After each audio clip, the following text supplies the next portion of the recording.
Many people in this country look at how President Trump conducts diplomacy, also how he conducts himself at home. The president said the only limits on his power are my own morality.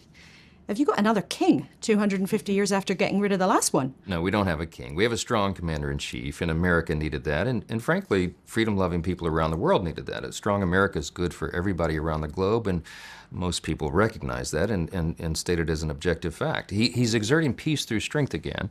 He uses bravado sometimes to do it. That's his personality. But you know what? The American people voted for a strong personality. What's he willing to do in Iran? He has promised protesters in the street that help is on the way. As they have been gathering in the streets, risking their own lives, many people have been killed by the regime.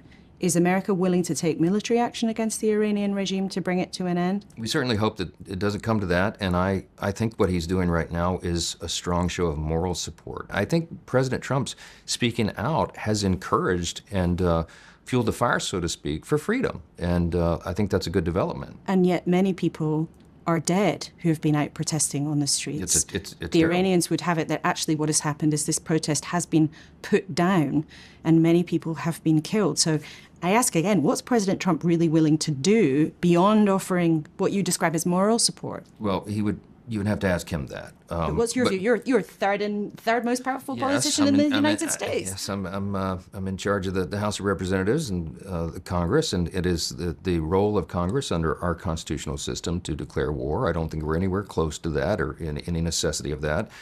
We do want to encourage the flourishing of freedom, and I think this is a very welcome development. I think freedom-loving people around the world recognize that, and they're applauding it and praying for the Iranians that they can continue this, and that as he said, the indiscriminate killing of innocent citizens and protesters is detestable. It must be stopped, and everyone, I think all prime ministers, presidents, leaders around the world should call it out. Congress represents the American people. There are even Republican senators now who are uncomfortable with the number of executive orders, directions coming straight from the Oval Office, from President Trump, behind the grand desk, rather than going through your Congress. Are you comfortable with how much he is wielding power as an individual leader rather than consulting with your party or putting things through the democratic normal means? Well, I would challenge the premise of the question. He does consult with Congress. The president and I consult together all the time, daily. He talks with Leader Thune, the Republican leader in the Senate, as well.